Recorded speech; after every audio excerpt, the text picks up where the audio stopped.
completo, porque resulta que el volumen de trabajo es muy importante y como control de obra resulta que es un trabajo demasiado importante si lo hago cada 100 metros. Claro. Entonces, bueno, se te ocurren otras alternativas. Y ahí te empiezan a surgir las dudas. ¿A dónde utilizo el dinámico completo? Si no lo utilizo en obra, porque ya estás viendo que es bastante complicado hacer 15 muestras para establecer un valor soporte. Valor soporte, valor soporte que voy a comparar con la exigencia. Y resulta que si hago uno cada 100 metros me lleva más tiempo hacer el valor soporte que controlar las densidades, obviamente. Entonces, Claro. no resulta lógico. Bueno, distinto es el valor soporte por el método simplificado. También, cada cuánto lo hago, porque un valor soporte tarda mucho más tiempo desde ya que un ensayo Proctor y que una densidad. Claro. Así que en esa metodología que ustedes establecen y que ustedes manejen, vamos a poder trabajar con un resumen que a ustedes les sirva para la etapa siguiente. A ver si Antonella me contesta. Antonella, Antonella. Hola, profe, sí, me escucho. Antonella. Sí, no me escuchabas recién por eso. Está bien. ¿Viste el mensaje Sí, que mandé por WhatsApp? un pequeño internet. ¿Cómo? Sí, lo vi. Sí, Está bien, está sí, bien. lo vi. Igual justo yo salí de la anterior clase y volver. No te escuché la última parte.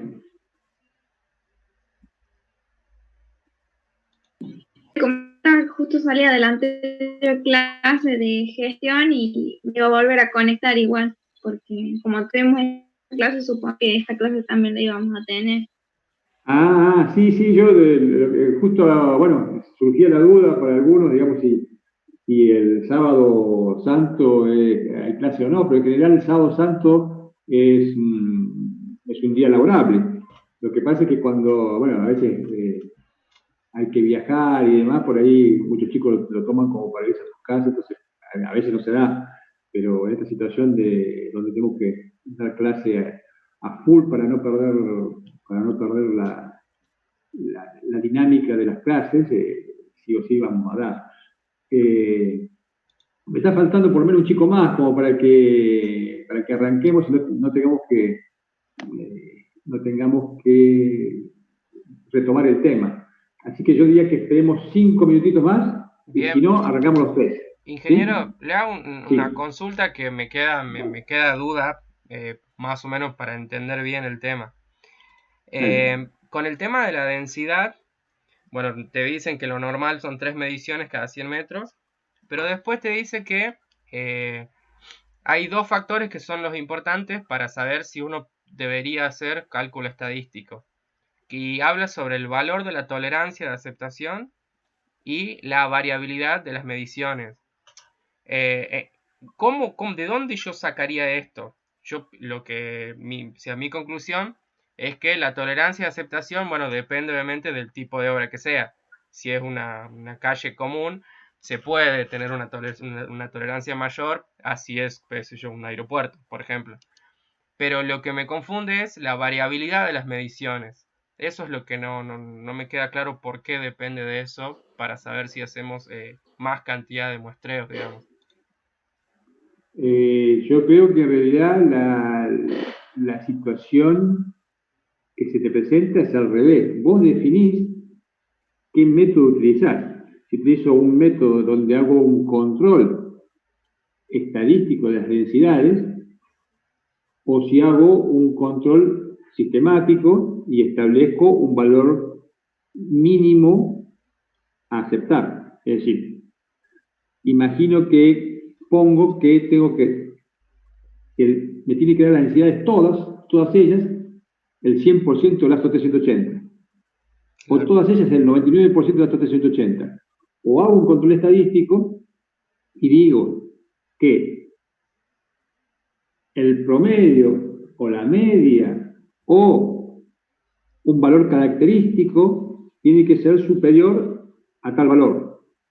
Bien, bien, bien. Y después digo que la dispersión de todos los valores no puede ser superior a tal valor. Entonces yo establezco un método estadístico o establezco un método sistemático donde controlo por el mínimo. Claro. Es decir, si yo tengo un valor que está por debajo del mínimo, no hay tolerancia, se rechaza. Ahora, si yo hago un control estadístico, o hago un control estadístico y controlo por una media o con un valor característico, y ahí sí puedo tener valores que estén por encima o por debajo de ese valor que yo establezco. Claro, claro, claro. ¿Ah? Bien, bien, bien. Así que esa sería la situación, más o menos, como para que vayamos entendiendo. Antonella, ¿alguna duda vos respecto a la pregunta que dejamos la semana pasada? Yo estuve buscando, repasando lo que nos había dicho de los ensayos que se tendrían en cuanto a la densidad. Eso me quedó que algo ya habíamos hablado, que teníamos ensayos destructivos, el cono de arena y el ensayo del cono de hule, también que se llama, y también teníamos los no destructivos, que teníamos el densímetro nuclear. Del cuento de la densidad me quedó. Lo que tengo un poco de duda es de los ejemplos que yo podría realizar en obra sobre el valor soporte, porque buscando en obra podemos realizar un ensayo de cono dinámico. No lo vimos aún, pero estuve leyendo algo de eso, y dice que también se podría saturando el suelo, haciendo que se embeba, pero que no es recomendable. Básicamente nos dice que no tenemos una forma de crear en obra, o lo que yo comprendí, capaz de equivocar, el valor soporte, a diferencia de, como por ejemplo, la granometría, que sí se puede controlar desde la cantera, es algo que también nos explicaba en la visita de obra, que el laboratorista se traslada a la cantera y de ahí comienza el proceso de analizar la granometría. Y también se está realizando ya en obra, Antonella, a ver, antes que te vayas del tema. La granometría, el laboratorista dijo que la controla la cantera. Pero dijimos, por ejemplo, ¿te acordás que hablamos de un estabilizador granular, que en definitiva va a ser una base granular, que se compone, por ejemplo, de 2 o 3 materiales, o 4, lo que fuera, como para obtener esa curva. Es decir, los materiales primarios, el M1, el M2 y el M3 del ejemplo, cada uno de ellos tiene su granometría. Eso en cantera o en el acopio de obra, en el logrador, ahí lo puede controlar el laboratorista, no en la cantera en realidad, lo tiene que controlar en el acopio. Es decir, el material que va al silo tiene que saber que tiene esa granometría. Ahora, el material de base lo tendría que controlar puesto en la obra. A ver, si es en planta fija, directamente en la planta, porque el material que sale de la planta es el que voy a colocar, lo controla ahí. ¿Sí? Ahora, si el material lo distribuyo con motoniveladora y puse 1, 2 y 3 caballetes y después los mezclé en el camino, y una vez que los mezclé en el camino, ahí lo tiene que sacar, porque si no, ¿cómo voy a controlar un material que todavía no está compuesto, todavía no está mezclado? ¿Me entendés? Si una vez mezclado y formado el material de base, ahí lo controlo. ¿Sí? ¿Está? Sí, eso también nos había comentado en la visita al laboratorista, nada más que nos explicaba el proceso desde el acopio, como dice usted, hasta que la obra y se empieza a hacer la estabilización del suelo, la corrección. Sí, nos comentó también que volvían a hacer el ensayo, ahí volvían a controlar, ¿no? Pero por lo menos de mi parte no tenía conocimiento que se trasladaban a hacer el control desde el acopio. Eso no sabía bien. Y bueno, mi duda es más que todo con valor soporte y cuándo realizar los controles en obra, porque no me queda claro bien. ¿En qué etapa, básicamente? A ver, justo estábamos hablando con Alan el tema de los controles de valor soporte. Alan decía, con buen criterio, que el valor soporte dinámico resultaba bastante voluminoso como para controlar en obra.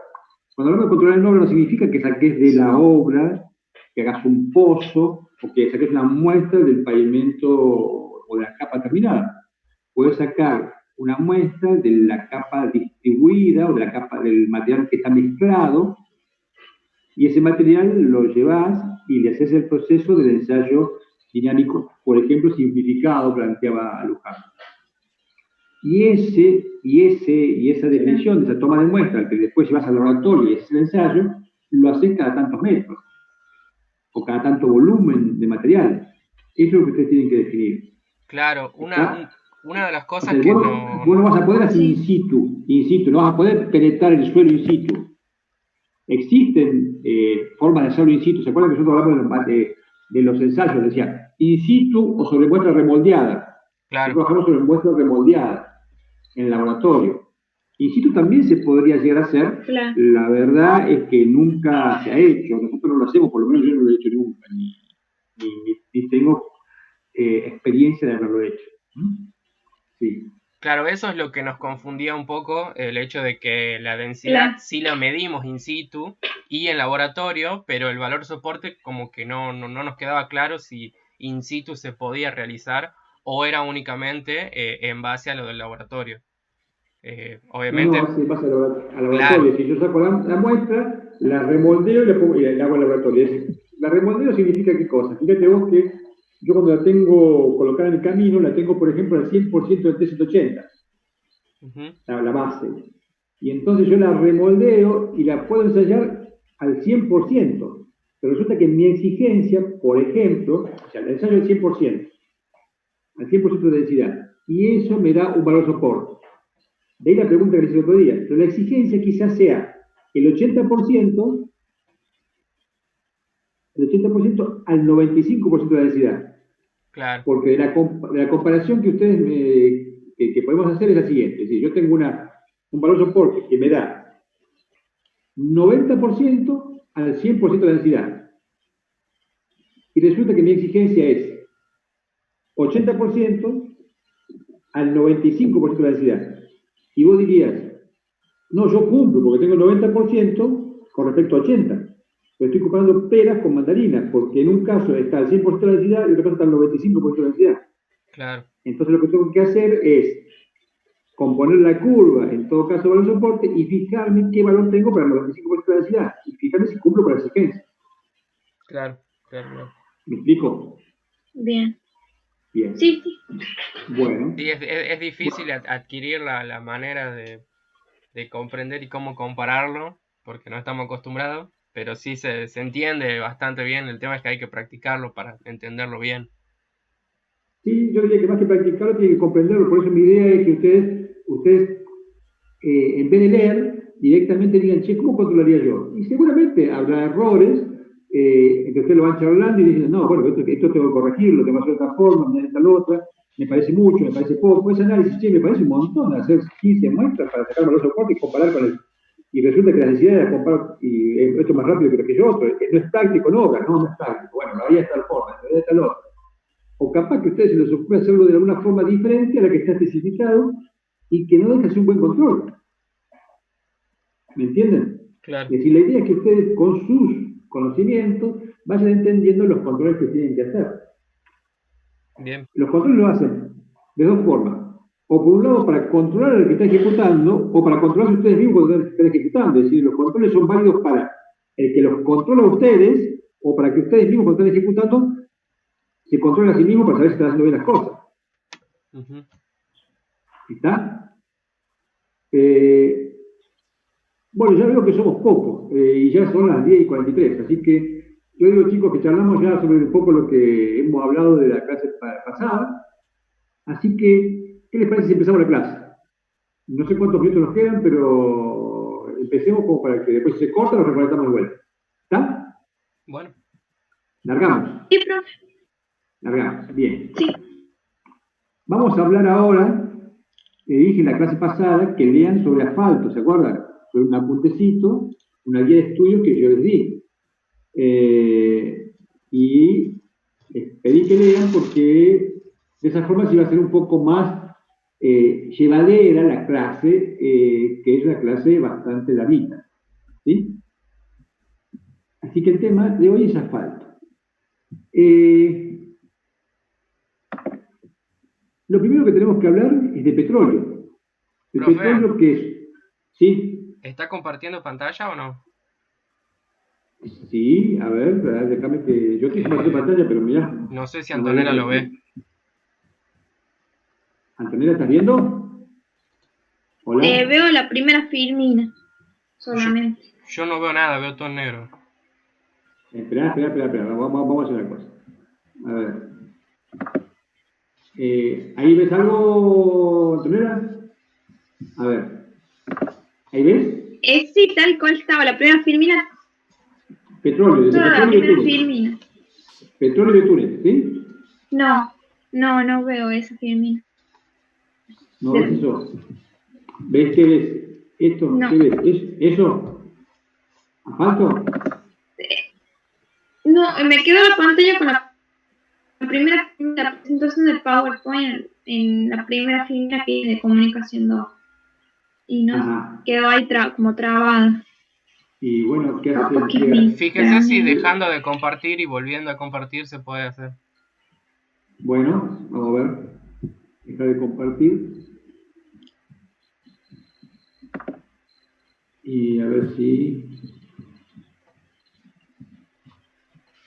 Me desapareció de acá de la...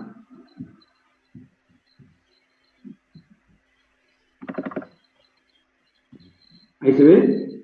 ¿Sí? ¿Se ve algo? Sí, se ve. ¿Ahí se ve de vuelta la primera? Ahí está la... Sí, ahora se ¿Ahí ve se bien. ve, Alan? Sí, se ve bien. Bien. Bueno, vamos a ver asfalto, como dije, y lo primero que tenemos que definir es el petróleo. El petróleo, que es una mezcla, al menos la definición si la dejé escrita como para que les sirva a ustedes, aparte de la guía de estudio que les dejé, les sirva esto como guía para que ir estudiando el tema. El petróleo son mezclas constituidas por hidrocarburos, líquidos, gaseosos, sólidos. Fundamentalmente, es fundamental esto, a partir de lo que se obtienen los betules.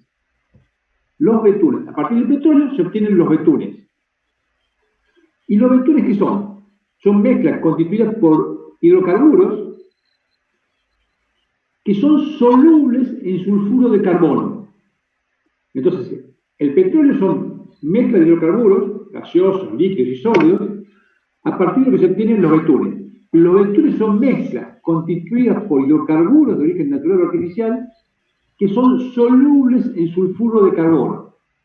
Los hidrocarburos, ¿qué son? Son cadenas carbonadas que pueden ser de tipos aromáticos, nasténicos o parafínicos.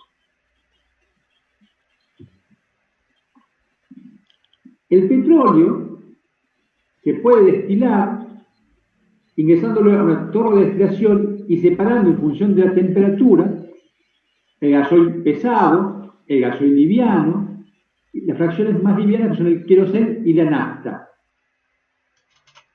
Como residuo de ese proceso queda el crudo, o sea, el petróleo reducido, que luego se lleva a un calentador, a una torre de vacío, y me queda el residuo, que es el asfalto de reducción directa. ¿Se entiende? Es decir, ingreso con el crudo, con el petróleo, a una torre de destilación y separo sus fracciones destilables. El gasoil, el queroseno, la nafta. De todo esto me queda un residuo del petróleo, que lo paso nuevamente a un calentador, a una torre de vacío, y obtengo un residuo del petróleo que va a ser el asfalto de reducción directa. Ese asfalto de reducción directa lo puedo, a través de procesos complementarios, tratar con solventes en los cuales el crudo de reducción directa se pone en contacto a contracorriente con butano o propano líquido y me permite obtener una fracción más de aceite, que no me interesa, o obtener un asfalto de baja penetración. El soplado con aire se hace burbujear aire en el residuo y con el proceso de oxidación voy a obtener la deshidrogenización de ese residuo, en donde los compuestos aromáticos, acuérdense que los hidrocarburos pueden ser aromáticos, nasténicos o parafínicos, bajan Y los asfaltenos, que no sabemos qué son todavía, suben. Por eso le puse un signo de pregunta aquí.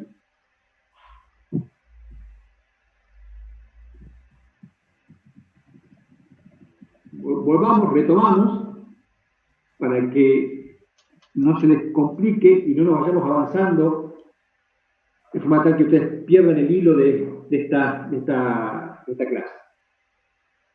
Dijimos que los petróleos son mezclas de hidrocarburos, sólidos, líquidos y gaseosos, a partir de lo que se obtienen los betunes. Y los betunes son mezclas constituidas principalmente por hidrocarburos de origen natural, artificial, que son solubles en sulfuro de carbono. Dijimos, a partir de ese petróleo, de la extracción del petróleo, se van a obtener diferentes productos. Sus fracciones destilables más livianas, el gasoil, el queroseno y la nafta. Y nos queda un residuo. Ese residuo pasa a un calentador, a una torre de vacío, y obtenemos otro residuo, que es el asfalto de reducción directa. Estamos viendo que, por extracción del petróleo, vamos a obtener el asfalto. Ahora, el asfalto de reducción directa puede no tener las características que son deseables para la pavimentación. O pueden tener, por ejemplo, una muy baja consistencia. Y dejemos acá la palabrita, una baja consistencia. El tratamiento, existen procesos complementarios sobre ese residuo o ese asfalto de reducción directa, que puede ser el tratamiento con solventes o el soplado con aire de oxidación. En el tratamiento con solventes, a ese residuo lo pongo en contacto contra la corriente con butano o propano líquido. Y esto me va a dar dos productos, uno aceite, que no me interesa, y otro, un asfalto de baja penetración, es decir, un asfalto de alta consistencia. Si el residuo no reúne ciertas características y no hago tratamiento con solventes, podría ser un soplado con aire. En ese caso, hago burbujear aire en ese residuo. Como consecuencia de esto, se va a oxidar. O sea, va a haber un proceso de oxidación. ¿Qué significa esto? Va a haber una deshidrogenación, es decir, pérdida de hidrógeno, baja de compuestos aromáticos y ganancia de maltenos, que no sabemos qué es esto. Acuérdense que dijimos que los hidrocarburos que estaban mezclados en el petróleo son de origen aromático, nafténicos, parafínicos. Ya vamos a ver qué tipo de hidrocarburos son los que aparecen en el asfalto. Consecuentemente, vemos que, esperen que voy a pasar esto, me voy a ir aquí y adelantarme, que los materiales bituminosos son aquellos que contienen betunes. El alquitrán, el asfalto o la brea son materiales bituminosos. Todos ellos contienen betunes. Que contienen betunes significa que son solubles en sulfuro de carbono. Los tres tienen propiedades ligantes y su consistencia varía con la temperatura. La diferencia de estos materiales bituminosos, que se obtienen los tres a partir del petróleo, son el contenido de betunes. Todos contienen betunes y todos tienen propiedades ligantes. Sin embargo, el asfalto tiene un mayor contenido de betunes que el alquitrán y que la brea. Y el asfalto es el producto que a nosotros nos interesa. ¿Hasta ahí estamos? Sí. ¿Hablan? Sí. Antonella, bien, bien. Entonces volvemos al petróleo. Como el asfalto se obtiene a partir del petróleo, me interesa la clasificación del petróleo. ¿Cómo se clasifica el petróleo y cuáles son las características de esos petróleos o de ese crudo reducido?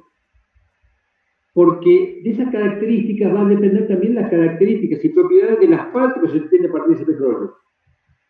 Entonces, en base al betún residual, a ese residuo que quedó, podemos tener que el petróleo se puede llamar que es de base asfáltica, que de base mixta o de base no asfáltica.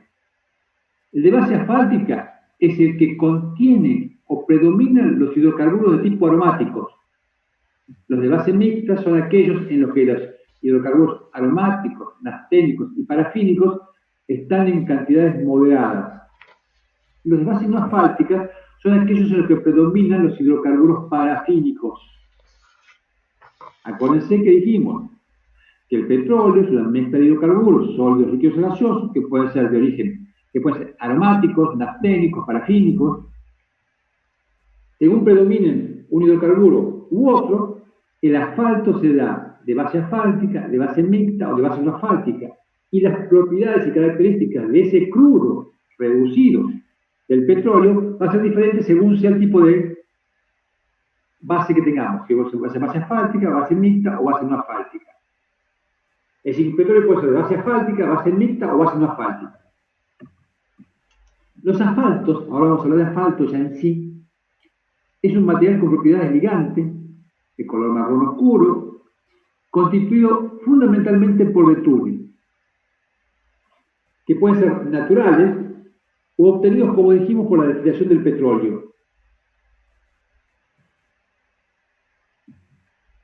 Cuando aumenta la temperatura, varía su consistencia. Es un material con propiedad ligante, constituido por betunes, de color marrón, oscuro o negro, que su consistencia varía con la temperatura. Cuando la temperatura aumenta, la consistencia baja. Cuando la temperatura baja, la consistencia aumenta. Para la pavimentación, a esos asfaltos se los denomina cemento asfáltico. Ahora, es importante conocer la constitución de los asfaltos, porque de la constitución de los asfaltos dependerá el comportamiento que tendrán los asfaltos para pavimentación. La constitución de los asfaltos la podemos estudiar de dos formas diferentes, en base a su constitución química, y existe una teoría de Pfeiffer de la constitución de los asfaltos, que vamos a ver más adelante. Primero vamos a ver lo que es la constitución química de los asfaltos.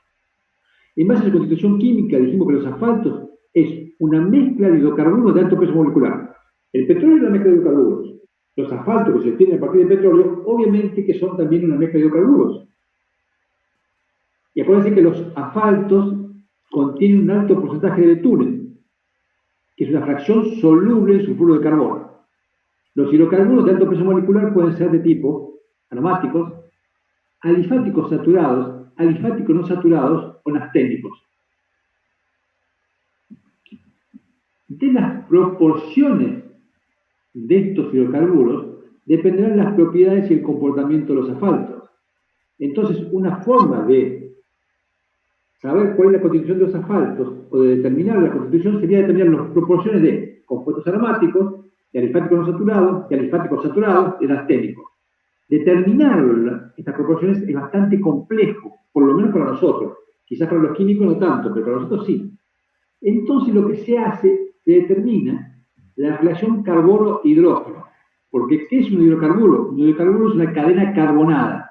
Una cadena donde hay átomos de carbono y de hidrógeno, vinculados entre sí. De la relación carbono-hidrógeno, me dirá si son compuestos. Si es más alta la relación o menos alta, si son compuestos aromáticos, alifáticos, alifáticos saturados o nafténicos. O por lo menos, ¿qué predomina? Esta relación carbono-hidrógeno se denomina grado de aromaticidad. ¿Estamos bien hasta ahí? ¿Chicos? Sí, pero... Sí. Sí, Antonella. ¿Alan? Sí. Medio complicado, pero sí. Medio complicado. A ver, ¿en dónde se te complicó? No, nada, es que son muchos nombres y cada uno hace referencia a una cosa diferente, pero la proporción del grado de aromaticidad lo reduce. Es más fácil por ahí. Hagamos una síntesis. El petróleo es una mezcla de hidrocarburos de tipo aromáticos, parafínicos, nafténicos, alifáticos no saturados, alifáticos no saturados, toda esa mezcla de hidrocarburos es el petróleo. A partir del petróleo se obtienen los betunes. Los betunes son mezclas, son totalmente solubles en sulfuro de carbono. Los materiales bituminosos son aquellos que contienen betunes, el asfalto, la brea y el alquitrán. Pero los que más betún contienen son los asfaltos. Los tres tienen propiedades ligantes. De la destilación del petróleo voy a obtener el asfalto como residuo. A ese residuo de reducción directa que obtengo del petróleo, así como lo tengo, lo puedo utilizar como asfalto para pavimentación, si reúne ciertas características. Si no, lo puedo someter a dos procesos. Uno, tratamiento con solventes, y el otro, la oxidación. Y en los dos casos obtengo asfalto, que en general no termino utilizándolo en pavimentación asfáltica, porque son asfaltos de baja penetración, de alta consistencia, que en general no son útiles para la pavimentación asfáltica. Ahora bien, conocer las características del petróleo que da origen al asfalto es importante porque evidentemente esa característica del crudo que le da origen al asfalto va a depender de las características o va a estar relacionado con las características que va a tener el asfalto luego. Y entonces dijimos que el petróleo puede ser de base asfáltica, mixta o no asfáltica. Si de base asfáltica era un petróleo donde predominaban los compuestos de tipo aromáticos. Si era de base mixta tenía parafínicos, aromáticos y nafténicos en proporciones más o menos parecidas. Y si era de base no asfáltica, aparecían las parafinas. Predominaban las parafinas. Ahora, en el caso de los asfaltos, analizando ya los asfaltos, que dijimos que es un material que tiene propiedades ligantes de color marrón oscuro o negro, con un alto contenido de betún, ese material asfáltico tiene la propiedad de que su consistencia varía con la temperatura. A medida que la temperatura aumenta, la consistencia baja. ¿Sí? ¿Se entiende eso? Ustedes habrán visto en muchas calles que cuando hace mucho calor y tenemos algún pavimento, alguna mezcla asfáltica, comienza a exudar, comienza a aparecer el asfalto en superficie. Parece que comienza a ablandarse, vamos a ponerlo así entre comillas, ¿sí? Bueno, es una propiedad del asfalto. Su consistencia varía con la temperatura y tiene propiedades ligantes, que lo hace útil ¿para qué? Para una mezcla asfáltica, para mezclarlo con áridos. El asfalto se puede analizar su constitución de dos formas diferentes. En base a su constitución química, que es lo que dijimos recién, porque está compuesto por aromáticos, hidrocarburos tipo aromáticos, alifáticos saturados, no saturados y nafténicos. De sus proporciones dependerá el comportamiento de ese asfalto. Establecer las proporciones es difícil, entonces vamos a establecer lo que se llama grado de aromaticidad, la relación entre átomos de carbono y de hidrógeno, que me indicará si predominan los aromáticos o los alifáticos no saturados, por ejemplo. Ahora, existe otra forma de analizar la composición de los asfaltos. ¿Cuál es esa forma? En base a la teoría de Pfeiffer. Pfeiffer dice que los asfaltos tienen un comportamiento coloidal. Esto significa que está compuesto por dos fases, los asfaltenos y los maltenos. Los asfaltenos constituyen la fase dispersa y los maltenos el medio de dispersión de ese coloide. Un sistema coloidal era una fase dispersa, que ya tenemos, en un medio de dispersión. En este caso, Pfeiffer dice que la fase dispersa, volvemos atrás, son los asfaltenos y que el medio de dispersión son los maltenos. El sistema coloidal, según se mantengan las partículas en equilibrio, las partículas de la fase dispersa en equilibrio, se dice que está en un estado. Si las partículas se mantienen en equilibrio, las partículas comienzan a juntarse y a formar estructura. Cuando las partículas se mantienen en equilibrio, el estado se dice que es estado sol. Cuando las partículas se juntan y forman estructura, el estado del coloide es estado gel. Es decir, que un coloide puede tener dos estados, un estado sol y un estado gel. Y los estados intermedios, los estados sol-gel, que son estados intermedios entre el extremo del estado sol y el extremo del estado gel. En el extremo del estado gel tenemos que el coloide formó estructura. Nos queda menos de un minuto, nos volvemos a conectar en un minutito, chicos, ¿sí? ¿Ok? Bien. Bueno, Bien. profe.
Chicos, estamos de vuelta.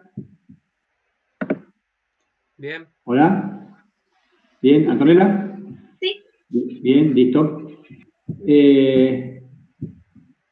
Bueno, entonces vamos a analizar el comportamiento de los asfaltos según su comportamiento coloidal.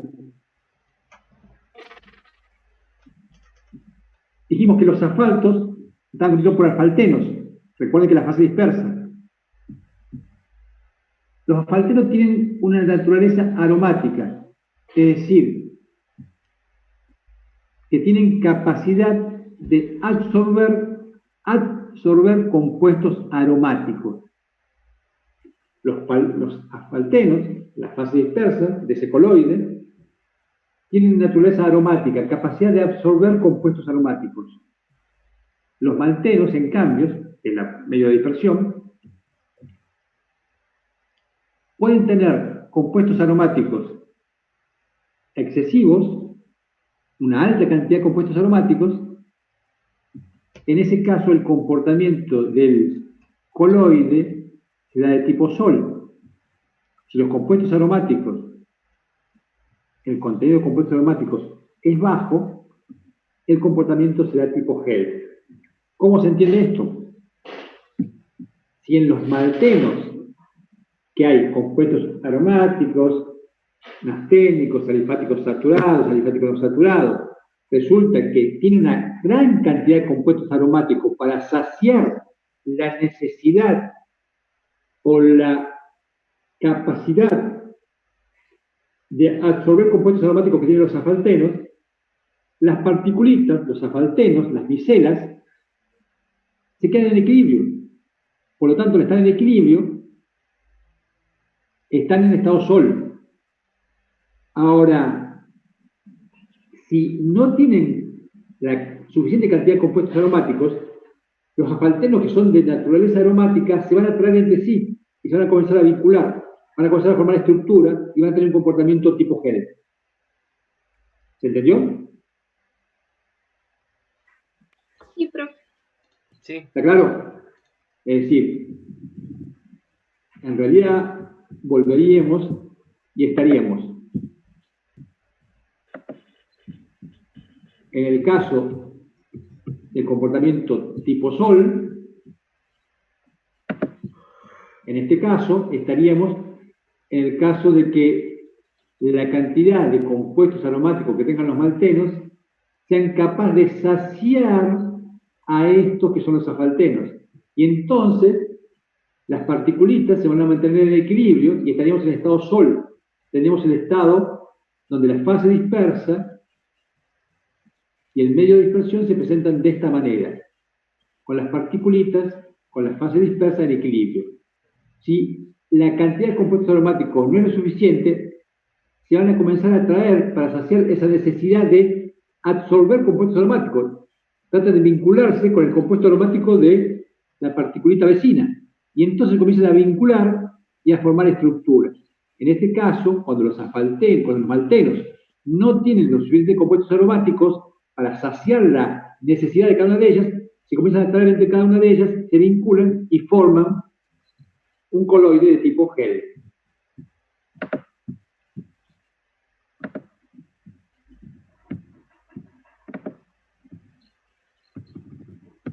Bien.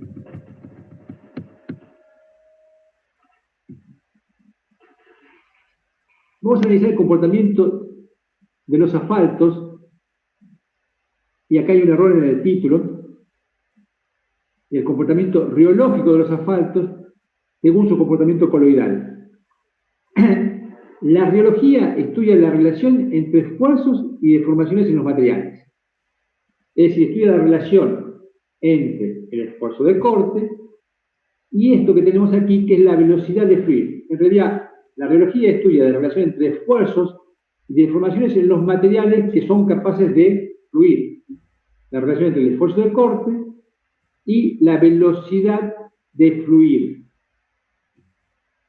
Si la relación es constante, tenemos un fluir de tipo newtoniano. Si la relación entre el esfuerzo de corte y la velocidad de fluir no lo es, el tipo de fluir será de tipo complejo. Si relaciono el esfuerzo de corte con el esfuerzo de corte con la velocidad de fluir, puedo tener dos situaciones. Que sea constante, dijimos, esta relación, entonces el flujo es viscoso newtoniano. Si no lo es, si esta relación es variable, y en cada punto tengo que la pendiente es variable, o sea que la relación entre tau, esfuerzo de corte y velocidad de fluir, es diferente, voy a tener un fluir de tipo complejo. En este caso, yo tengo que establecer esta relación para cada valor de tau y para cada valor de velocidad de fluir. Y ahí tendré un valor de la pendiente que será un valor de esta relación. A medida que comienzo a avanzar y a cambiar el esfuerzo y a cambiar la velocidad de fluir, obviamente comienza a variar esa relación.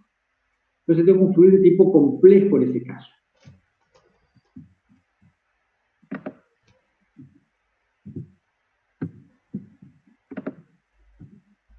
El flujo newtoniano, la relación entre el esfuerzo y la velocidad de fluir es constante. Esa relación es lo que ustedes conocen como viscosidad. Y el flujo es un flujo lineal o viscoso, donde simplemente la viscosidad, el conocer la viscosidad me caracteriza la forma de flujo. Si la viscosidad es alta o la viscosidad es baja, me indica la forma de fluir que tendrá ese material. Si el flujo es de tipo newtoniano. La viscosidad, es la relación entre el esfuerzo de corte y la velocidad de fluir. Ahora, si yo analizo el denominador, que es la velocidad de fluir,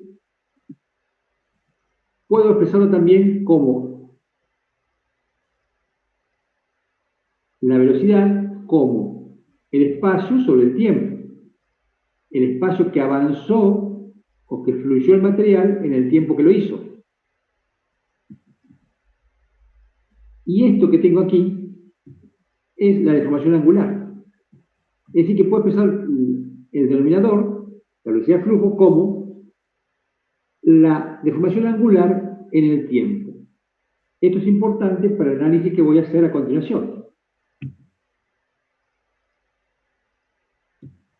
Si yo reemplazo 2 en 1, voy a obtener que la viscosidad la puedo expresar de esta forma, como relación entre tau, el esfuerzo de corte, y la velocidad de fluir expresada como la deformación angular en función del tiempo.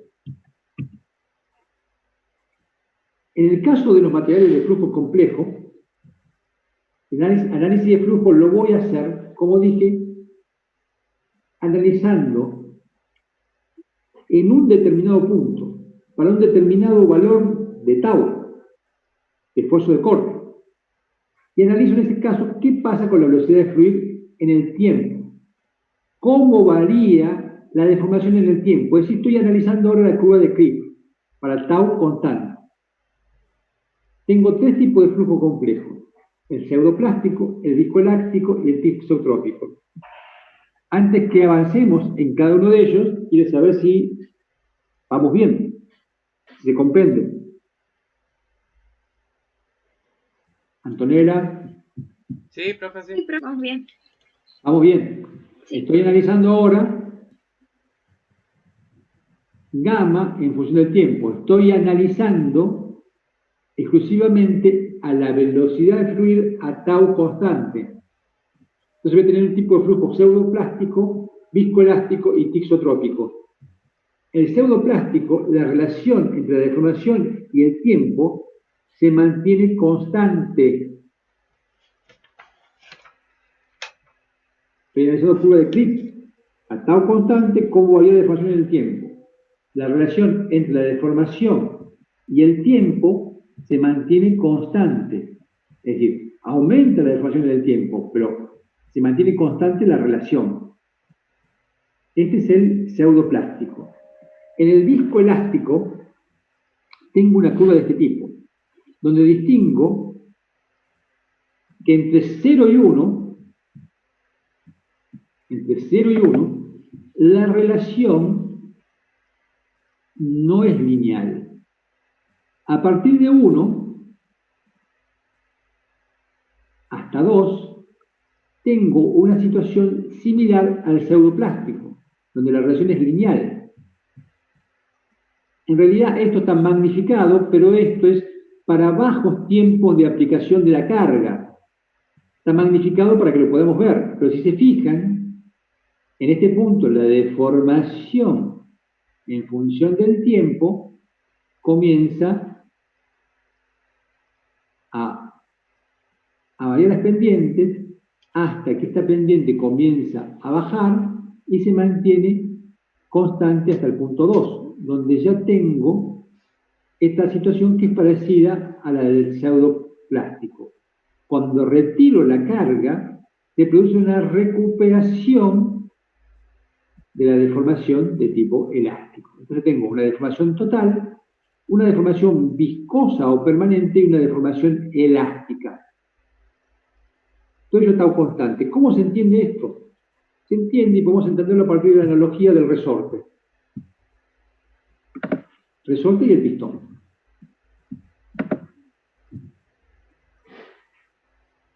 En el tramo 0,1, lo que está actuando de forma simultánea es una deformación viscosa, que está dada por este pistón, más una deformación elástica actuando en simultáneo. Luego, cuando desaparece la acción elástica, comienza a actuar directamente la deformación plástica, ejemplificada por este pistón. Volviendo, aquí actúan el resorte y el pistón en forma simultánea, entonces lo que tengo es una deformación retardada. Acá tengo la deformación plástica, el pistón actuando en simultáneo, y cuando retiro la carga, me recupera la deformación elástica provista por el resort. Y me queda la deformación viscosa y permanente. En el tixotrópico, la situación es que la relación entre la deformación y el tiempo de aplicación de carga a tau constante es variable, pero aumenta en el tiempo esta relación. Esta relación se va haciendo cada vez más alta. Si esa relación es cada vez más alta, a ver, vuelvo. Imaginemos que yo tengo, y recordemos de dónde venimos. Estoy analizando la deformación en función del tiempo a tau constante, es decir, que estoy posicionado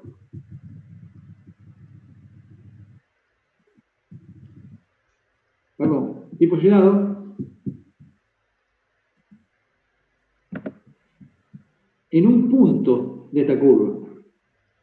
Para tau constante,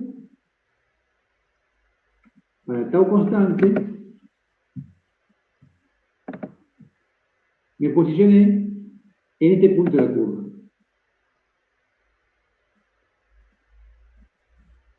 Y ese punto que estoy analizando esta pendiente, que originalmente es esta pendiente, pero resulta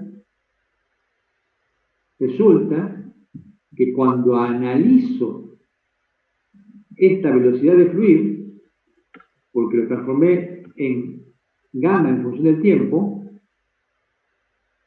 la analizo, veo cómo varía esa velocidad de fluir. Esa velocidad de fluir crece, en un caso crece en forma constante, en otro caso tiene una deformación retardada, y en el otro caso crece, pero las pendientes van aumentando. O sea, la razón de crecimiento va siendo cada vez mayor.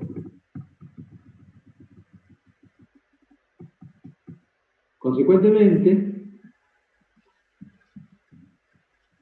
si la deformación en función del tiempo va aumentando, la viscosidad, ¿cómo irá? ¿Qué irá pasando con la viscosidad en ese caso?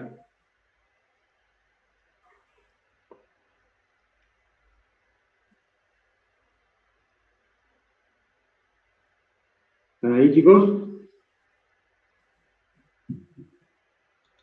Sí, ¿Alan? Pensando.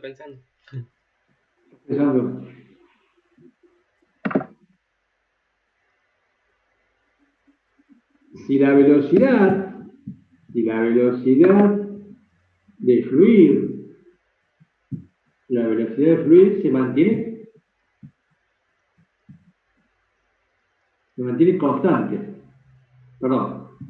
La deformación en función del tiempo aumenta, pero la velocidad de fluir se mantiene constante. Acá me equivoqué yo. La velocidad de fluir se mantiene constante.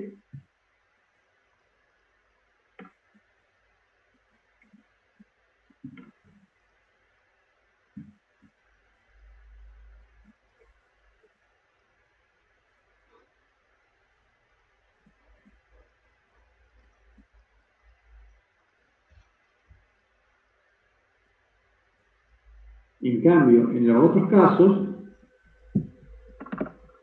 por ejemplo, en el tixotrópico, al final, la velocidad de fluir va creciendo. Analicemos el primero y el último caso. Si se mantiene constante la velocidad de fluir y el tau es constante, en ese punto la viscosidad se mantiene. En ese punto que analizamos. En cambio, en el tixotrópico, si resulta que la velocidad de fluir comienza a aumentar, La viscosidad la viscosidad va a bajar. ¿Va a bajar? Porque la velocidad de fluir aumenta.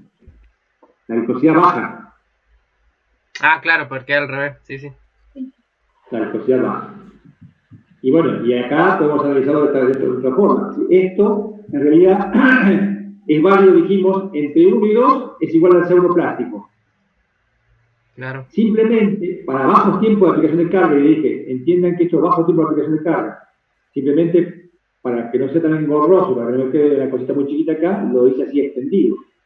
Pero esto, para bajo tiempo de aplicación de carga, resulta que la pendiente inicialmente es más fuerte y después comienza a bajar. Es decir, que inicialmente yo tengo que la velocidad de fluir es más alta y luego comienza a bajar hasta mantenerse constante. Si la velocidad de fluir es más alta, pero comienza a bajar, yo tengo que la viscosidad va a comenzar a ser como. Inicialmente la viscosidad, si la velocidad de fluir es más alta, va a ser más baja la viscosidad y luego comenzar a aumentar. ¿Sí? Bueno, esa es la forma de fluir que tienen los materiales del punto de vista riológico.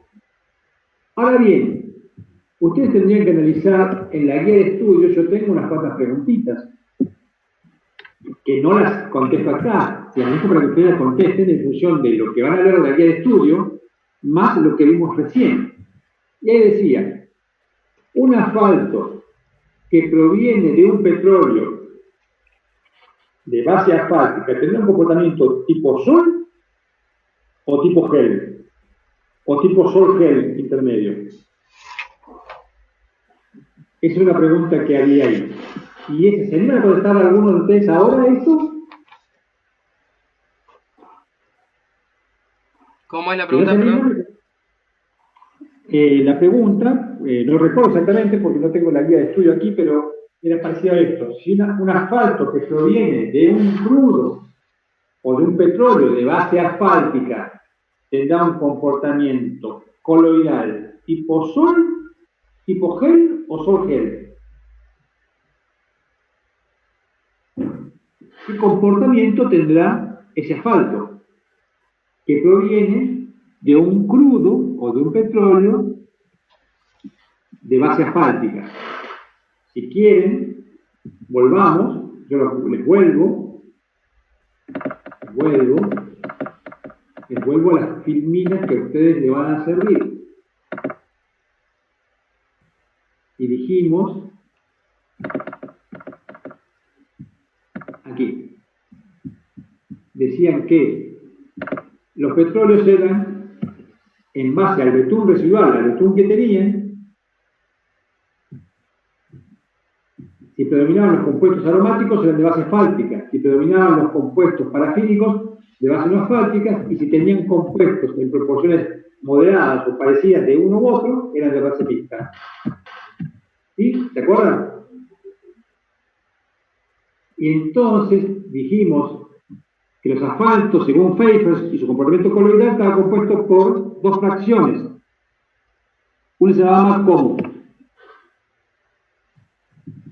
¿Cómo se llamaba una?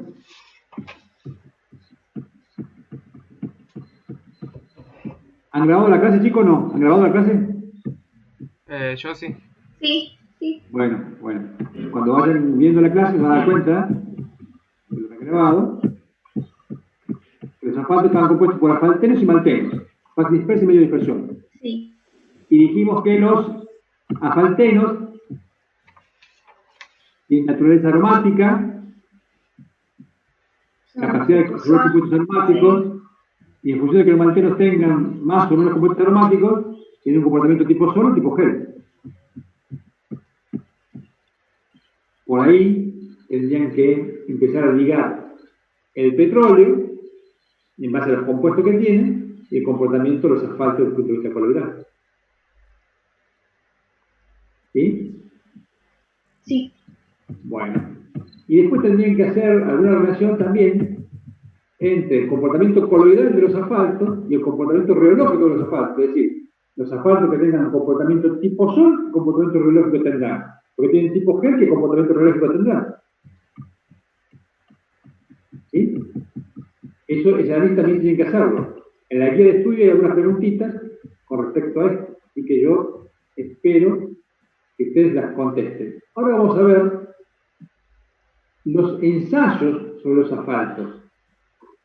Los ensayos, los asfaltos son viscosidad, penetración, punto de ablandamiento, ductilidad, pureza, punto de inflamación, pérdida por calentamiento en película fina, pérdida por calentamiento en película fina rotativa, punto de fractura Fras y orientis. Estos ensayos me permitirán caracterizar a los asfaltos, analizar ciertas propiedades de interés para el uso de los asfaltos en la pavimentación asfáltica. La viscosidad, la más conocida por ustedes, la puedo determinar con el viscosímetro de placa paralela, con el cono cilíndrico, con viscosímetros capilares, con el viscosímetro Seibel-Furel y con el viscosímetro rotacional tipo Brookfield. Este último es el que utiliza la Dirección Nacional de Vialidad. Viscosímetro rotacional tipo Brookfield. Para caracterizar, en todo caso, con la viscosidad, ¿qué cosa? La forma de flujo de los asfaltos. Si el asfalto tiene un comportamiento de tipo newtoniano, la viscosidad me permite caracterizar la forma de flujo de ese asfalto. El ensayo de penetración es un ensayo de consistencia. Como dijimos que los asfaltos no se caracterizan siempre por la viscosidad, sino que pueden tener un tipo de fluido de tipo complejo, yo tendría que estar hablando para determinada temperatura, para determinado tiempo de aplicación de carga, de una viscosidad diferente del asfalto. ¿Sí? Para determinada temperatura, determinado tiempo de aplicación de carga, la viscosidad del asfalto puede ser variable si es de tipo complejo. En ese caso, voy a hablar de consistencia. Cuando hablo de consistencia, voy a establecer esa consistencia como la penetración en un asfalto bajo ciertas condiciones de ensayo. ¿Qué se hace? Se aplica una fuerza de 100 gramos en una aguja que va a penetrar en un asfalto que se encuentra a una temperatura de 25 grados. Al cabo de 5 segundos se determina la penetración. La penetración se da en la unidad de la décima de milímetro. La penetración se mide en décimas de milímetro. Y así tenemos asfalto de penetración 70-100, es decir, con un rango de 70 o 100, o asfalto de penetración 50-60, de penetración en un rango de 50 y 60. La pregunta mía es, ¿cuál asfalto tiene mayor consistencia? ¿70-100? A ver, saquemos el 70-100. ¿Penetración 100 o penetración 50? ¿Cuál asfalto tiene más consistencia?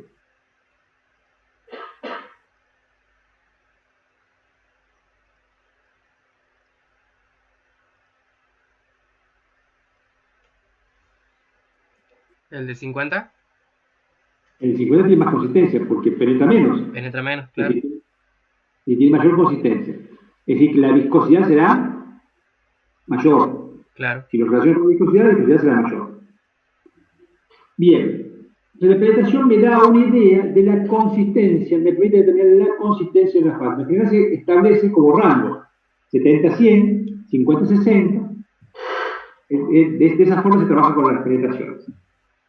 El punto de ablandamiento también me da una idea de la consistencia del asfalto. Y acá abajo hay una pequeña definición. Es la temperatura en la cual, una muestra de asfalto, que la coloqué aquí, en una bandejita, digamos, en un recipiente, que me permite pasar el asfalto aquí, una muestra de asfalto colocada sobre la que se colocara una bola de acero, se comienza a aumentar la temperatura, y la temperatura a la cual esta bola de acero con este asfalto comienza a desplazarse y a caer hasta que toca con la bandeja inferior, esa temperatura es la del punto de ablandamiento. Fíjense que es una forma de determinar la consistencia del asfalto. La temperatura a la cual el asfalto deja pasar esta bola de acero y el conjunto del asfalto con la bola de acero bajan hasta tocar en este punto. Ese es el punto de arrendamiento. Es una temperatura. Y esta temperatura me da una idea de la consistencia del asfalto. Nuevamente, cuanto mayor sea esa temperatura, será mayor la consistencia que tiene el asfalto, porque necesito más temperatura para lograr que este asfalto se ablande y llegue a esta condición de que la bola con el asfalto que lo va envolviendo llegue hasta este punto. ¿Sí? ¿Está claro? Sí. Bien. Es decir, que los primeros ensayos, la viscosidad, la penetración y el punto de arrendamiento, me dan una idea de la viscosidad, obviamente, o de la consistencia del asfalto. Acuérdense que dijimos que el asfalto era un material termoplástico que tenía propiedades ligantes y cuya consistencia variaba con la temperatura. A mayor temperatura, menor consistencia. ¿Sí? Y esto me permite, entre otras cosas, poder bajar la consistencia del asfalto para poder ser mezclado con los áridos. Y como tiene propiedades ligantes, poder establecer mezclas asfálticas. O realizar mezclas asfálticas. La ductilidad es un ensayo que me permite obtener precisamente la capacidad de deformarse que tiene ese asfalto. Lo coloco al asfalto en unas probetitas, acá ya están estiradas. Imagínense esta mordaza puesta aquí, y coloco la muestra de asfalto entre esas dos probetitas y comienzo a aplicar el estiramiento de esa probetita con una velocidad de 5 centímetros por minuto, a una temperatura de 25 grados. Es importante establecer la temperatura del asfalto, porque dijimos que es un material termoplástico, un material cuya propiedades varían con la temperatura. Y entonces la ductilidad está definida como la longitud, esta longitud, hasta la cual una probeta de asfalto puede ser estirada justo antes de que el vidrio se corte. Si cuanto mayor sea la ductilidad, mayor será la longitud que puede ser estirada esta muestra de asfalto. Si el asfalto tuviera características de consistencias muy altas, fuera muy rígido, se cortará antes. Si no, se va a cortar con una gran longitud de estiramiento. Otro ensayo a tener en cuenta es el de pureza. Y el de pureza me determina, en definitiva, que el asfalto no contenga precisamente impurezas, materiales que pueden atentar contra estas propiedades ligantes que tiene el asfalto, estas propiedades deseables del asfalto. El asfalto dijimos que era un material bituminoso, y los materiales bituminosos estaban compuestos ¿por qué? Por betunes. Y los betunes eran una fracción soluble en sulfuro de carbono. Los asfaltos contienen una gran proporción de betunes. Acuérdense que el asfalto, diferenciado de la brea y el alquitrán, la diferencia es que contienen una alta proporción de betunes. Por lo tanto, la fracción soluble en sulfuro de carbono va a ser muy importante. Entonces, ¿cuál es el ensayo? Al asfalto, que tiene un porcentaje de betunes muy alto, lo voy a hacer soluble en sulfuro de carbono. Y esa solubilidad tiene que ser mayor que el 99,5%. Así determino la pureza del asfalto. El punto de inflamación es otro ensayo importante porque me permite determinar la temperatura en la que el asfalto puede ser calentado en forma segura. Dijimos que el asfalto es un material cuya consistencia varía con la temperatura. Y dijimos que para mezclarlo con áridos necesito bajar esa consistencia, es decir, necesito aumentar la temperatura. Es decir, que ustedes entienden que cuando lo mezcle con áridos voy a tener que trabajar con el asfalto en caliente. Lo tengo que calentar. Tengo que saber hasta cuánto puedo calentarlo sin que se produzca la inflamación de los compuestos volátiles. Entonces, la temperatura hasta que el asfalto puede ser calentado sin que se produzca la inflamación de ese asfalto es la temperatura que determino por el punto de inflamación. ¿Qué es lo que hago? Coloco una muestra de asfalto en un vaso de Cleveland y voy acercando una llama a medida que aumento la temperatura. La temperatura a la cual se produce la inflamación es el punto de inflamación. Y hay dos ensayos que son muy importantes. Pérdida por calentamiento en película fina y pérdida por calentamiento en película fina rotativa.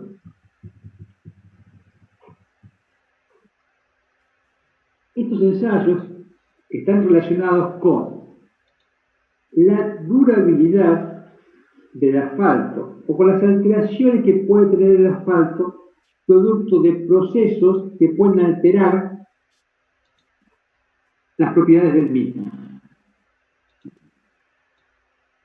¿Cuáles son los procesos estos?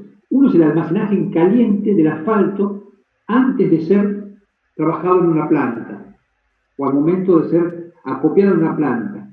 Lo almaceno en caliente. Y la otra es el proceso de mezclado en planta. Cuando lo voy a mezclar para producir una mezcla asfáltica, como dije, el asfalto tengo que calentarlo. Ese proceso de calentamiento puede producirse un intercambio entre compuestos del asfalto que va a recubrir con la película fina a los áridos y materiales inertes de los áridos que pueden modificar las propiedades del asfalto. Esas propiedades del asfalto, que están establecidas por su penetración, su viscosidad o su ductilidad, pueden verse alteradas en estos procesos de calentamiento. Y el asfalto que tenía una determinada penetración, una determinada viscosidad, una determinada consistencia, puede variar esa consistencia por ese efecto de temperatura. Entonces se trata de reproducir cuáles serán las alteraciones que va a sufrir el asfalto en esos procesos físicos. Lo que se hace es colocar una muestra de asfalto en una bandejita, una muestra de 3 milímetros de espesor. Se lo coloca en un horno a 163 grados, se lo deja a 5 horas y esta bandeja se hace rotar a 5 revoluciones por minuto. Luego de 5 horas de hacer el ensayo, voy a sacar la muestra. Entonces, ¿qué tengo que hacer? El objetivo es determinar las alteraciones que sufre el asfalto en procesos críticos por calentamiento a alta temperatura. Los procesos críticos, como dijimos, son el almacenamiento prolongado con temperatura elevada y el mezclado en planta asfáltica. Determinados cambios de la siguiente forma. Hago penetración, ductilidad y viscosidad, características que obtuve mediante el ensayo de penetración, de ductilidad y viscosidad del asfalto original. Y luego veo el asfalto que se fue sometido al ensayo de pérdida por calentamiento en película fina. A ese asfalto de pérdida por calentamiento en película fina le hago también penetración, ductilidad y viscosidad. Como resultado de este proceso de calentamiento, la penetración, la viscosidad y la ductilidad han variado. En la penetración va a haber disminuido y la viscosidad va a haber aumentado. Es decir, que el asfalto se ha rigidizado. Pérdida por calentamiento en película fina rotativa busca el mismo objetivo. La única diferencia es que como este ensayo tardábamos 5 horas en hacerlo, este ensayo se hace a la misma temperatura, la temperatura de 163 grados, en un tiempo de 75 minutos y con una velocidad rotacional de 15 RPM. Y se busca lo mismo. Se determina penetración, ductilidad y viscosidad en el asfalto original y en el asfalto obtenido luego del ensayo. Y se ven las diferencias por las alteraciones que se producen en uno y en otro. El punto de fractura Fras es la temperatura a la cual una película de asfalto colocada sobre una placa metálica, enfriada paulatinamente y flexionada a la vez, se hace quebradiza. Es decir, que comienzan a aparecer fisuras. ¿Qué hago? Coloco una película de asfalto sobre una pequeña plaquita metálica y la someto a flexión. El espesor de la película es muy pequeño, 0,05 centímetros, y una velocidad de enfriamiento de 1 grado por minuto. Voy enfriando hasta que llega un punto que, por producto de ese enfriamiento y la flexión, comienzan a aparecer las primeras fisuras. El ensayo que resta es el ensayo de Oliensis, cuyo objetivo es determinar si el asfalto ha sido sobrecalentado en planta o si ha sido obtenido por craqueo. Por craqueo es cuando en la fabricación, en la planta, en la destilería, se aumenta la temperatura para obtener aún fracciones volátiles del asfalto, como por ejemplo aceites, o fracciones como aceites del asfalto, y el asfalto remanente es un asfalto que ha sido sobrecalentado y craqueado. Ese asfalto no me sirve a los fines de la pavimentación. También el asfalto, si fue sobrecalentado en planta, sufrió alteraciones que no son útiles, y cuando utilizo ese asfalto en el camino, tenemos problemas de durabilidad. El asfalto se desintegra o se desintegra la mezcla. El asfalto se torna quebradizo, se desintegra y se despega de las partículas agregadas. ¿Cómo se hace? Se coloca un reactivo, se coloca una muestra de asfalto sobre ese reactivo. Si la mancha se mantiene homogénea, es negativo, y si la mancha es heterogénea, aparece una manchita en ese reactivo, es positivo. Si es positivo, significa que el asfalto fue sobrecalentado. Entonces, en ese caso, no se debe utilizar para pavimentación. Estamos a 1 minuto de terminar la sesión. Así que, chicos, planteenme ahora alguna duda y nos conectamos de vuelta y charlamos de vuelta sobre el tema. Alan. Por ahora no ninguna duda. ¿Todo bien? Sí. ¿Antonella? También por ahora no hay duda. Bueno, a ver, si queda 1 minuto. Si van a ver, si se acuerdan, en las primeras filminas habíamos dejado una preguntita donde decíamos que los asfalteros aumentaban, los compuestos aromáticos disminuían, ¿se acuerdan? Después la vamos a retomar y vamos a hablar sobre esa, ¿sí? Bien. No sé si se acuerdan ustedes de esa preguntita, cuando hablamos de los petróleos. Nos reconectamos.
¿Estamos todos de vuelta? Sí, creo. Estamos los pocos. Había que una pregunta para acá. Profe, una consulta aparte. ¿Hay algún ensayo que estudie la contracción del asfalto por el frío? Bueno, ese punto de fractura Fras. Ese sería. Claro, exacto, ese punto de fractura Fras. Viste que estuvimos aumentando la temperatura, colocando una pequeña capa delgada de asfalto y lo sometimos a un esfuerzo de flexión. La flexión, sumada a la flexión más el frío, cuando comienza a agrietarse, te da el punto de fractura Fras, la temperatura para el cual comienza a agrietarse ese asfalto. ¿Sí? Ese es el ensayo que estás refiriendo. Es decir, todos los ensayos tienen que ver con situaciones que yo quiero reflejar en función de su comportamiento en servicio, su comportamiento en obra. El punto de fractura Fras me interesará sobre todo en aquellos lugares donde hay zonas frías. Claro. Es decir, cómo se comporta el asfalto en aquellos lugares de zona fría.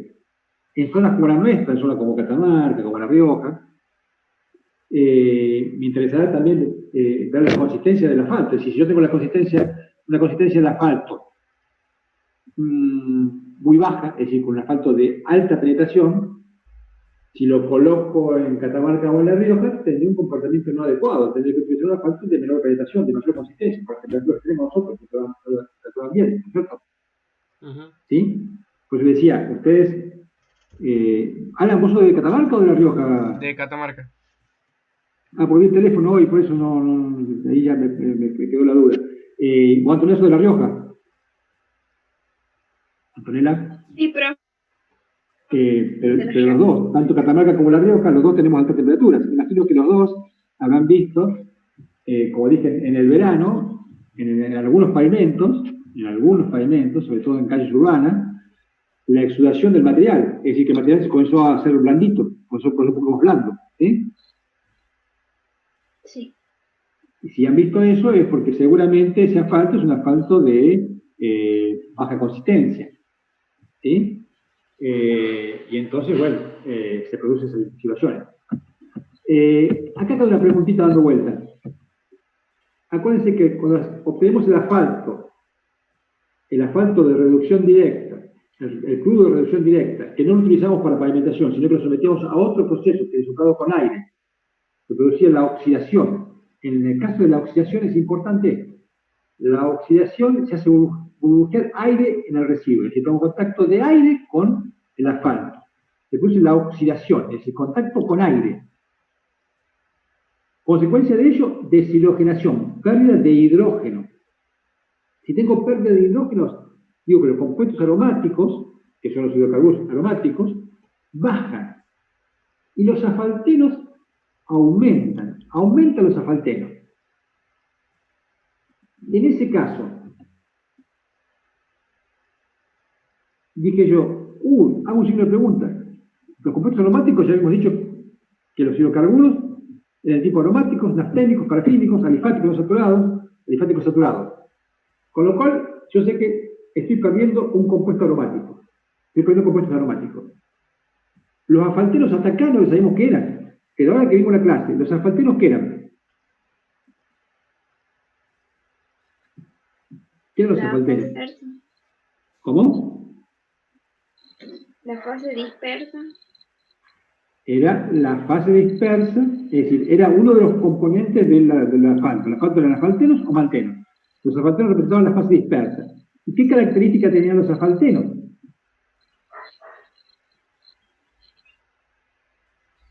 Aromática. Eran compuestos de naturaleza aromática que tenían mucha avidez por absorber compuestos de tipo aromático. Claro. Ahora resulta que los compuestos aromáticos bajaron y los asfaltenos, que son las pelotitas esas que estaban ahí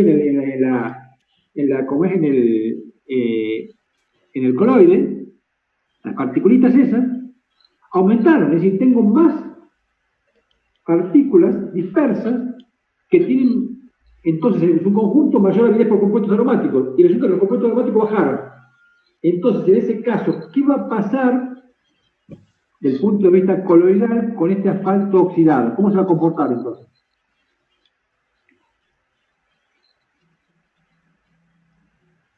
Un asfalto oxidado, que ha sido sometido a un proceso de oxidación, se va a comportar entonces como un asfalto. ¿Con qué? ¿Como un gel? Como un gel. Se va a comportar como un gel. Claro. Es decir, que entonces su consistencia va a ser alta o baja.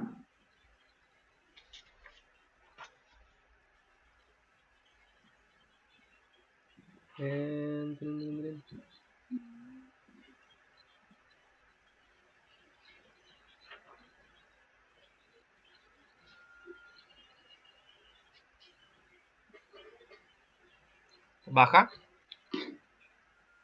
Si se comporta como un gel va a ser alta. La consistencia va a ser alta.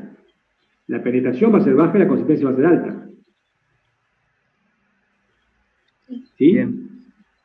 Si se comporta como un gel, comienza a formar estructura. Claro. Comienza a comportar casi como un sólido. Ah, claro, claro, claro. Ya entendí. ¿Ah?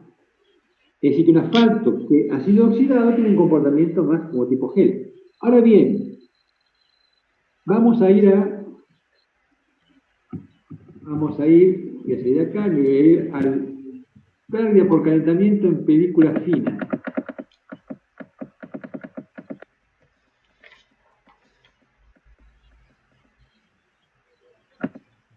Dije, el objeto es determinar las alteraciones que sufre el asfalto en procesos críticos, como el calentamiento a alta temperatura, que puede ser en el almacenamiento o en el mezclado en planta fija. Y trato de determinar los cambios que se produjeron en el asfalto. Y lo dije al pasar, hago penetración, ductilidad y viscosidad sobre el asfalto original y sobre el asfalto que ha sido sometido al ensayo de pérdida por calentamiento. ¿Sí? Ahora bien, el asfalto original tendrá una penetración y una viscosidad. Olvidemos la ductilidad. Una penetración y una viscosidad. El asfalto que ha sido sometido a pérdida por calentamiento tiene otra penetración y otra viscosidad. Y yo dije, va a tener, por esas alteraciones, una mayor viscosidad y una menor penetración, es decir, va a ganar en consistencia. Le sumo algo a esto. Imaginemos que este asfalto original, que tiene una penetración y una viscosidad, ha sido puesto en el camino. Se ejecutó, se elaboró una mezcla asfáltica, esa mezcla asfáltica, que es una mezcla de áridos con asfalto, fue colocada en el camino, como capa de rodamiento. En el camino va a estar sometida esa mezcla asfáltica a la acción del tránsito, pero a la acción del clima, a la acción del agua y a la acción del aire. Obviamente, como toda mezcla, tiene vacíos, o sea que va a estar sometida a la acción del agua y a la acción del aire. Porque los vacíos no son otra cosa que bolsones de aire. Es decir, que en el tiempo, esa mezcla asfáltica, y particularmente el asfalto de esa mezcla asfáltica, va a sufrir un proceso de ¿qué? ¿De oxidación por el agua? De oxidación. Si sufre un proceso de oxidación, independientemente de lo que pasa con el agua, ¿qué va a pasar con esa mezcla en el camino? Con ese asfalto en el camino. ¿Qué va a pasar con su viscosidad y con su penetración? Si yo logro recuperar ese asfalto del camino y someterlo a penetración y viscosidad, me va a dar más alta o más baja que el asfalto original.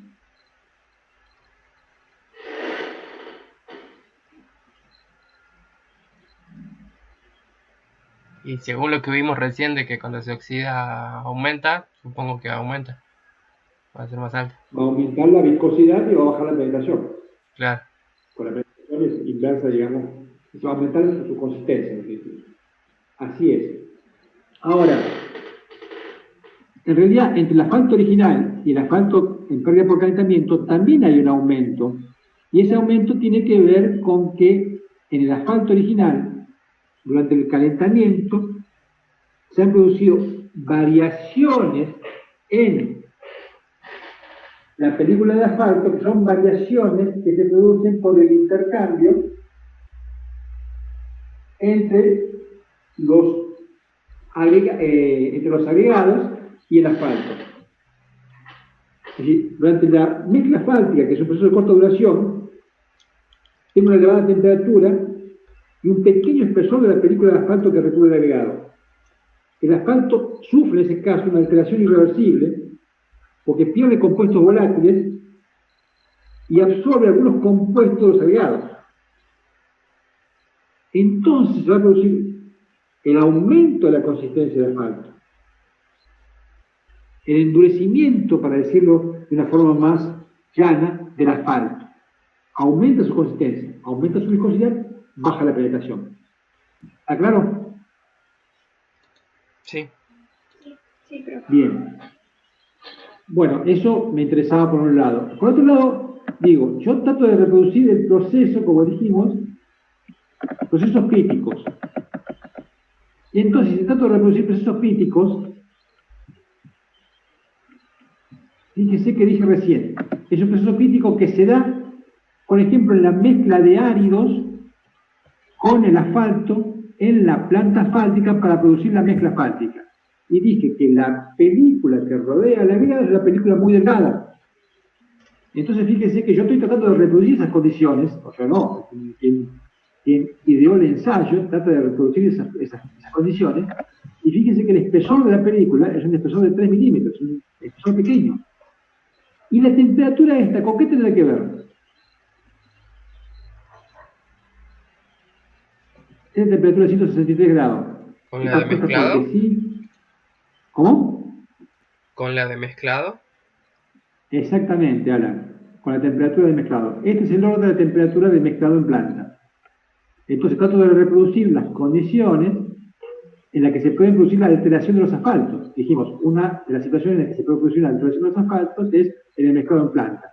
El espesor de la película es pequeño, el que recubre el agregado, y la temperatura es una temperatura de este orden.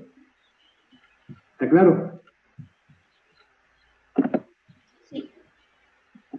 Fíjense que el punto de inflamación también es muy útil, porque me dice, ¿hasta cuándo puedo calentar el asfalto sin que se produzca la inflamación? Es decir, yo tengo que levantar temperatura, pero si resulta que a los 150 grados me produce la inflamación, y no puedo calentar ese asfalto. Me dice, ¿hasta qué rango puedo hacer una forma segura?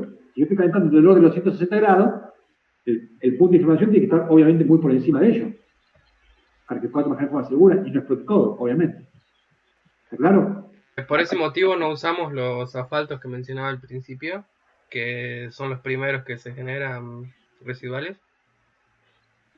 No, a ver, si el asfalto no se lo utiliza en función de su consistencia. Si la consistencia del asfalto, la viscosidad del asfalto es suficiente como para que lo utilice, lo puedo utilizar. Si no, lo someto a otro procedimiento. Fíjense que en los procedimientos de oxidación, el asfalto estoy aumentando la consistencia, con lo cual ese asfalto prácticamente no me sirve para la pavimentación asfáltica.